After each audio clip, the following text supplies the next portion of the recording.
Dear friends, let's explore together the voice of the silence as the path of compassion, and let us be inspired to bring this compassion into our everyday life. The book itself was written in 1889 by H.P. Blavatsky, and by many students it has been considered to be the precious pearl of all theosophical literature. We will go even further. We will say that it strikes the keynote necessary for truly being able to, in an intuitive way, penetrate her other literature, such as The Secret Doctrine and Isis Unveiled and all her articles, because it strikes the keynote of compassion, and it is the path of the heart that opens up for another type of understanding than the pure intellectual.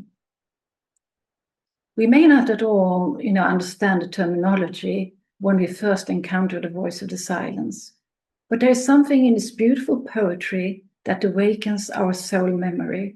It's like a reminiscence, a remembrance, a resonance from some time long past ago, and it awakens a memory of who we truly are as spiritual beings. In that sense, it constitutes a process of initiation, and it provides a very powerful meeting with ourselves. But it also invites us into the current of all previous and all future enlightened beings. We now enter what is called the great chain, the golden chain of the protection wall, or the Guru Parampara chain, that we are always being encouraged by those who have gone before, and hopefully we will be of encouragement to those that comes after. This little white blurred point in the dull black background we found as a good symbol for the voice of the silence. We may have heard it the moments we listen to our intuition or we listen to our voice of conscience.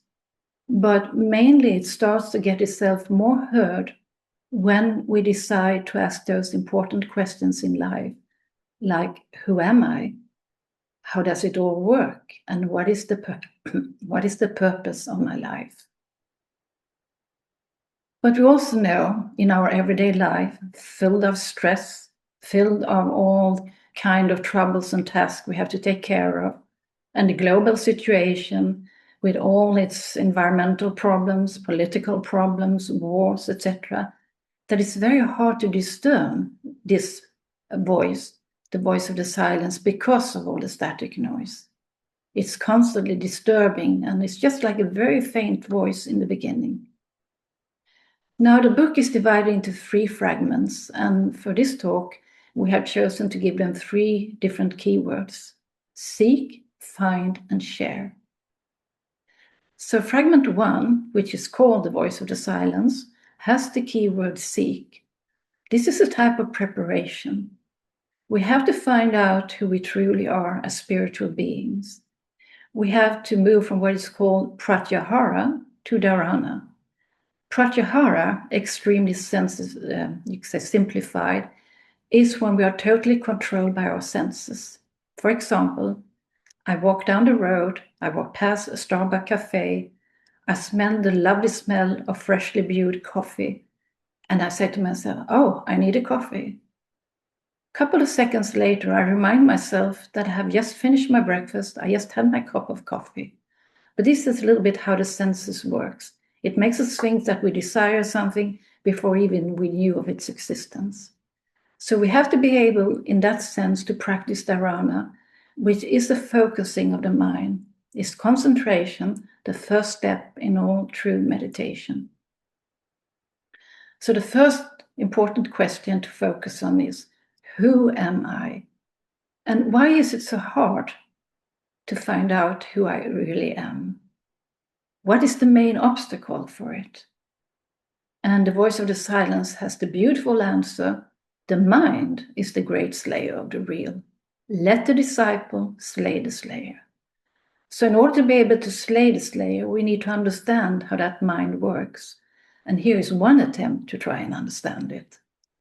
The mind is a vast field of experience. It has been called the instrument of the inner spiritual man. And different aspects of the mind opens up to us depending on what point of identification we have. Say that I have a very personal point of identification. I am Eva, I am Herman, I am Kirk, or I'm someone else. If I limit my point of identification to the persona, it means that I only use a very narrow slide of the mind. I use that aspect of the mind which tend to separateness, to tend to selfishness, to tend to the attitude of, what can I get out of this?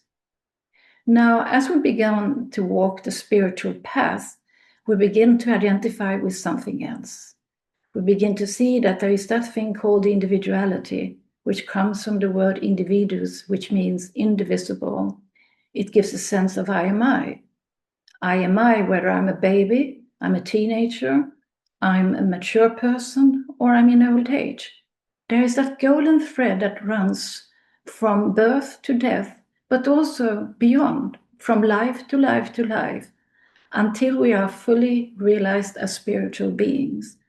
And of course, when I start to identify with this instead of just the persona, a totally new vista of the mind opens up. A vista, you could say, that leads more to the question, how can I contribute? How can I become less selfish? How can I go beyond the idea of separateness? Then there's also the universal aspect or point of identification, the I am identification, the identification with the one universal consciousness, the realization that the individual aspect is but an aspect of the universal one. And this, of course, for fully realized being, makes an immense difference. A fully realized being can move through the different layers of the mind and has aligned the 3 points of identification. In the first fragment, this is being described as the 3 halls, a way to understand the mind. We have, for example, the hall of ignorance, which is that state of mind where we are ignorant of anything else but the material, purely selfish. We have the hall of learning, where the consciousness is expanding, and we're seeing different aspects of life. There is something more to it. There is the whole astral world to be explored. And then there's the hall of wisdom, the hall of our true spiritual nature, there where we find all inspiration for a compassionate life. And beyond that, it is said we have the veil of bliss, which is also been told sevenfold. Now, if we try to break it down to something that may be a bit more understandable, we can see it in a 24-hour cycle. We have to move from the hall of ignorance, the hall of waking, through the hall of learning, the dreaming state, the astral plane, and we have to move into the true plane, the dreamless sleep plane. And in order to do this consciously with awareness, we have to develop that which is called the witness position. We have to be able, when we put our head on the pillow and let the body go to sleep, we have to be able to move consciously into the dreaming state, and then from the dreaming state into the dreamless, and then bring all the spiritual inspiration and intuitions back through the dreaming state, back to the waking state. And this is something we can practice every day, every night. So practice before going to sleep, a way to strengthen this witness position, apart from trying to be consciously present in everyday life, in every moment, we can follow Pythagoras' advice, make a review of the past day. Make that conscious review of how the day has been. Just like we have a review at the end of this life, within very few seconds, we have the life review, like we know from near-death experiences. So here we are trying to practice it consciously, not saying this is bad or this is good, but trying to remain in the witness position. This will facilitate our ability to move from waking through dreaming to the dreamless state and back consciously. Now, let's try and explore the second fragment, the 2 paths. The key word here is find. We have to discover what the 2 paths are about. And we have to be able to move from dharana, the concentration of the mind, into the state of contemplation, which is kind of a prolonged dharana or focusing.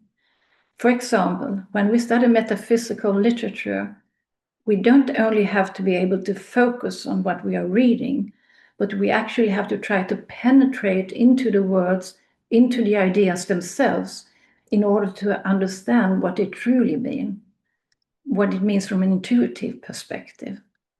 The same when we have a meeting with another person in everyday life, when we truly try to listen to someone, we have to be focused in our mind, but we also have to be able to maintain that focus so that the person that is telling us something important feels that they are truly being listened to, and not only being listening to, but also understood. So here in the second fragment, we find the terms liberation and renunciation. And the statement is being written that the path is one disciple, yet in the end twofold. Marked are its stages by 4 and 7 portals. At one end, bliss immediate, and at the other, bliss deferred. Both are of merit to reward, the choice is thine. So let's see if we can make it a little bit more understandable. And this is, of course, only one way of looking upon it and understanding it. We must remember it's a very limited view, but still we would like to share it with you. So stage 1 has to do with the 4 portals that leads to liberation.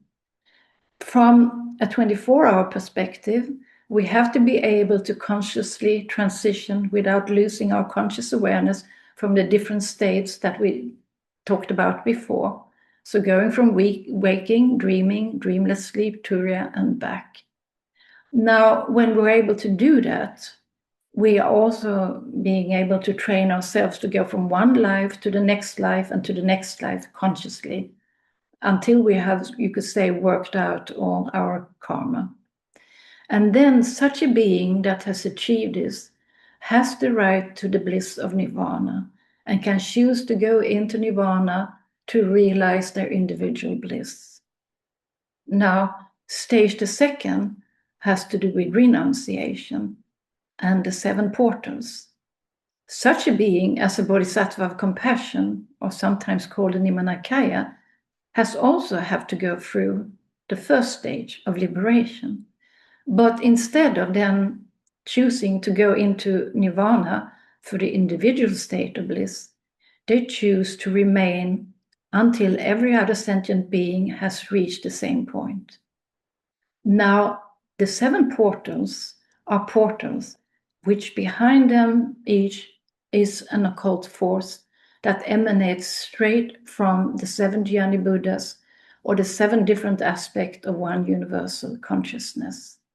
Now, Bodhisattva of compassion, or Nirmanakaya, needs to be able to know how to handle and practice these 7 forces in order to be able to help all sentient beings in all aspects of the 3 worlds.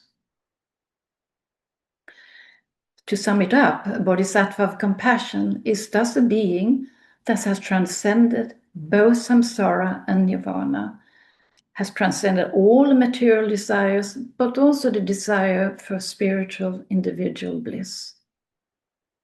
In one way, you could say that liberation is to have the awareness of the timeless in time, whereas renunciation is the ability to unfold the timeless within time.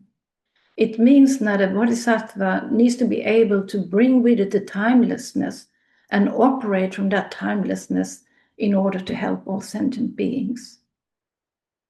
Now, I would like us all, if we would choose to close our eyes, and you can repeat silently within yourself while I read the Kuan Yin pledge out loud. Never will I seek nor receive private individual salvation. Never will I enter into final peace alone, but forever and everywhere will I live and strive for the redemption of every sentient being throughout the world from the bonds of conditioned existence. Now, let's see if we can practice this in everyday life.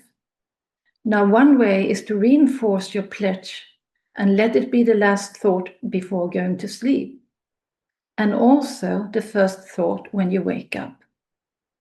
You may remember from theosophical literature that the last thought of this life seems to have an influence on the after-death states, as well as having some kind of influence of the coming incarnation. Now, in order to practice how to, you could say, maintain our motivation for compassionate service, by letting ourselves remind ourselves and reinforce the pledge before going to bed, and the first thing that when we wake up, it will help us to maintain that motivation of renunciation. With that said, let's move into the last fragment, fragment 3, the 7 portals. The key word here is share. What fun is there to acquire wisdom if we cannot share it? So self-realization is the ability to move from dhyana, the extended concentration, into contemplation, the ability to penetrate into the ideas themselves, or you could say to the heart of any matter, and to remain in that state of samadhi, which is a conscious, persistent awareness, compassionate in every moment, in every thought, in every word, in every deed. So self-realization from that perspective has been summed up in this beautiful sentence: act for and as the self of all sentient beings in whatever you do. And of course, we may ask ourselves in the beginning of the path, who am I who know so little? Do I really have anything that I can share? And this beautiful sentences from the voice says, point out the way, however dimly and lost among the host, as does the evening star to those who tread their path in darkness. And this is a very crucial few lines, because we need to remind ourselves that we are always both student and teacher at the same time. If we tend to focus on the student role, we may get crystallized in it, and we will never develop self-reliance. We will be like those little baby birds who open their beaks to continuously receive information from the outside. On the other hand, if we crystallize in the teacher role, we will definitely found the foundation for spiritual pride. So the things to be realized here is that it's a fluidity. We always have to learn, but we also have to share what we learn in order for it to be a flow in it. Now, let's spend a few moments now to look at the path. It has been said that we cannot travel the path until we have become that path ourselves. So one way of viewing it is to see that the path could be like a state of consciousness, sometimes called antaskarana, which has 7 different levels, we are told. It is that state of consciousness that connects our lower everyday mind with a higher mind. And it's a state, you could say, that each time we are able to realize a metaphysical idea into an ethical act of compassion in everyday life, then we are in that state. We are on the path. But of course, only a true, you could say, a completed being can achieve this all the time. We very often fall off the path and then we climb up again. But it doesn't matter how many times we fall, as long as we climb up again. So the treading of the path is associated with the cultivation of virtues. And virtue, you could say, constitutes the right relationship between the whole and the part. There has to be a synchronicity between the two. In that sense, practicing the paramitas is a calibration of our own being to what is called being. But it has also been said that the paramita are practiced with a background of the unmanifested. And what does that mean? One way of understanding it is that there are not ethical rules that are imposed on us from the outside, but they're actually occult forces within ourselves that comes about as we spiritually mature. So it's a process of maturation that has to come from the inside and gradually. So it is our own, it's not imposed from the outside. So we have to realize the paramita is an occult force. As we said before, it's a force that is behind those portals. We are the golden keys. When we have developed our capacity, our intuition, our Buddhic quality of discernment, so we can open up those portals wisely with compassion, they will be forces that activate and transform our whole nature.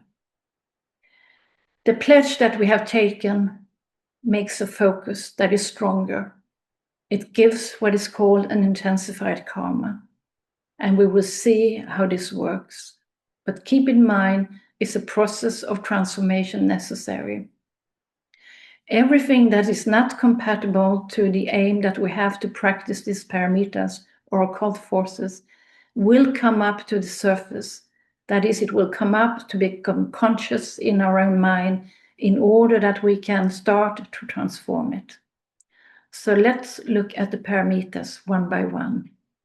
The first one is Dhyana, the key of charity and love immortal. Strikes the keynote for the whole spiritual journey, that of compassion. And I don't know how it is for you, friends, but very often when I try to practice this in everyday life, I constantly stumble. I constantly find myself irritated, critical, and all those qualities that are actually working against Dhyana. And of course, it's easy in such a position to lose hope and feel despair. But remember, this is actually a good proof that the process is working, because it is bringing up everything to the surface that is not compatible with Dhyana.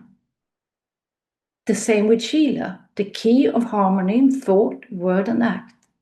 The key that counterbalances the cause and the effect and leaves no further room for karmic action. Just think for a moment what a challenge it will be to be able to be and express compassion both in your thoughts, in your word, and your act. To leave no trace behind you but compassion and love. Therefore, no further room for karmic action. But I will dare us all and say that this is more challenging than walking a tightrope over the Grand Canyon. Let's move to the third paramita, Kshanti, patience sweet that naught can ruffle. The ability to be compassionate and to see unity in diversity the whole time. Not see that if someone is different, it's not as good because it's not myself, but it is yourself. It is unity, but in diversity. And of course, the moment I sit in meditation and to the moment I sit in my car heading down the freeway, someone cuts me off, well, there goes the patience. I become impatient. I become irritable. So these are all the things that come up to the surface that needs to be taken care of. But impatience is also so much more.